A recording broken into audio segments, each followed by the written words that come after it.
श्री अनुराग ठाकुर जी। धन्यवाद सभापति महोदय। मैं आपका आभार प्रकट करता हूँ अपने पार्टी का, जिन्होंने मुझे बोलने का अवसर दिया। मैं बधाई देता हूँ श्रीमती निर्मला सीतारमण जी को, माननीय वित्त मंत्री जी को, जिन्होंने 7वां लगातार बजट दिया है। ये केवल केंद्रीय बजट नहीं, ये जन भावनाओं का बजट है, इसलिए मैं उनको बहुत बहुत इसके लिए बधाई देता हूँ। अगर आप बजट की ओर देखेंगे, इसकी भूरी भूरी प्रशंसा सब तरफ से हुई, लेकिन एक नेता ने यहाँ खड़े होकर जिस तरह से पहले कटाक्ष किया कमल पर, ना जाने कमल से उनको क्या विरोध है, लेकिन कमल के लिए, कमल का अगर शब्द का प्रयोग राजीव नाम के लिए भी किया जाता है, कमल के फूल को अगर राजीव कहेंगे तो वो भी है, लेकिन कहीं ना कहीं कमल को बुरा दिखाने का प्रयास किया गया। अरे भाई, ये बात सही है कि हमारा चुनाव चिन्ह कमल का फूल है और जनता ने तीसरी बार लगातार हमें सत्ता में बिठाने का काम किया है, लेकिन केवल ये कमल का फूल नहीं, इन्होंने अपमानित कुछ और करने का काम भी किया और मैं उसका थोड़ा उल्लेख यहाँ पर जरूर करना चाहता हूँ। ये कमल, इससे जुड़ा हुआ नाम राजीव भी है, और राजीव आप जानते हैं किसका नाम है, आप सब जानते ही हैं। तो क्या उनको भी बुरा समझते? क्योंकि इन्होंने कहा, इन्होंने राजीव को हिंसा के साथ जोड़ने की बात कही, कमल को हिंसा के साथ जोड़ने की बात कही, लेकिन मैं कहना चाहता हूँ माँ लक्ष्मी का आसन भी कमल है, हमारा राष्ट्र पुष्प भी कमल है, और जिस पद्मासन मुद्रा में सिंधु सभ्यता में भगवान शिव की पशुपति नाथ के रूप में मूर्ति मिली थी, लोकमान्य तिलक पद्मासन मुद्रा में ही समाधिलीन हुए थे। आप कहते हैं कमल के चारों तरफ हिंसा है। आप कमल का अपमान नहीं कर रहे, आप बल्कि महायोगी भगवान शिव, भगवान बुद्ध और लोकमान्य तिलक जैसे महापुरुषों का अपमान कर रहे हैं। इसलिए अगली बार कमल के बारे में बोलने से पहले थोड़ा सोच कर बोलिए कि आप किस किस का अपमान कर रहे हैं। और केवल रील के नेता मत बनिए, मीम्स आपकी खूब बनती है। रियल नेता बनने के लिए सच बोलना पड़ता है।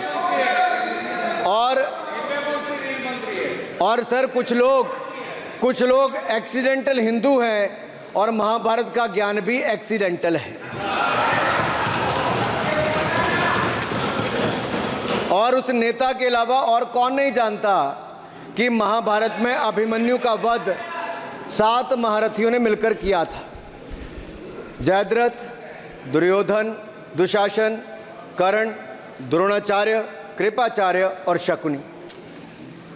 लेकिन राहुल जी ने कभी महाभारत, शायद, अब मुझे तो पता नहीं, पढ़ा भी नहीं, पर देखा भी नहीं होगा शायद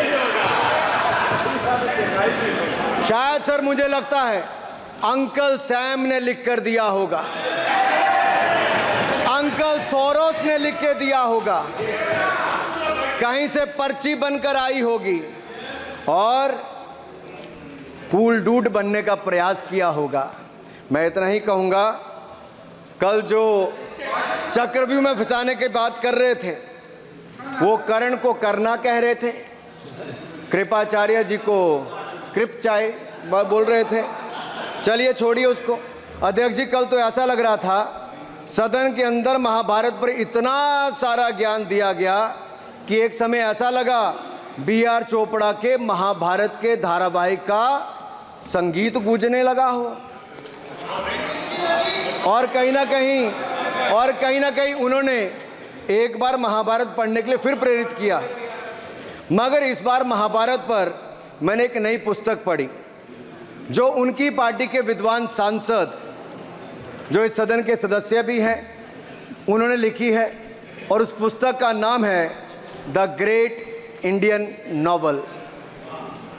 राहुल जी को अगर महाभारत और चक्रव्यूह के विषय में विस्तृत जानकारी लेनी है तो अपने उस सांसद से वो संपर्क कर सकते हैं।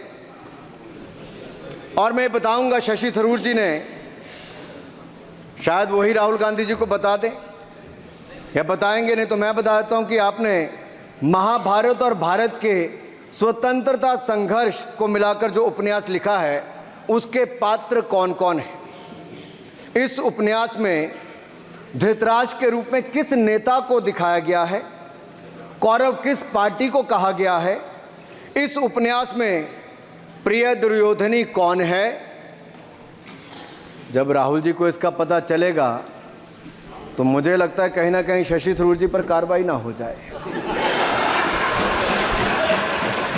लेकिन क्या है साहब, ये लोग तो संविधान दिखाते थे, पढ़ते नहीं थे। मैंने उस दिन पूछ लिया कितने पन्ने होते, तो वो भी नहीं बता पाए। मैंने उसके बाद पूछा कि ये जो आप संविधान की कॉपी लेकर चलते हो, इसका प्रीफेस पढ़ा है, इसका फॉरवर्ड पढ़ा है, इसकी प्रस्तावना किसने की है। के वेणुगोपाल जो सॉलिसिटर जनरल इनकी सरकार के समय भी रहे होंगे, सीनियर एडवोकेट हैं, या गोपाल शंकर नारायण जो सीनियर एडवोकेट हैं, उन्होंने उसकी प्रस्तावना की थी और प्रस्तावना में लिखा था कि कैसा काला अध्याय वो इमरजेंसी का समय था।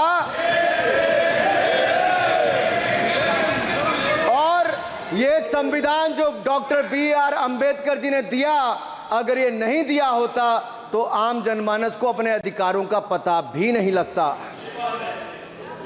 लेकिन इन्होंने तो उसको पढ़ा ही नहीं था, लेकिन केवल कॉपी दिखा रहे थे इतने दिनों से साहब।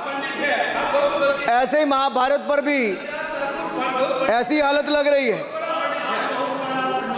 और मुझे लगता है, और नहीं तो गूगल दादा तो थे, इनसे पूछ लेते। आप क्या करते हो साहब, साथ में कुछ बताया करो।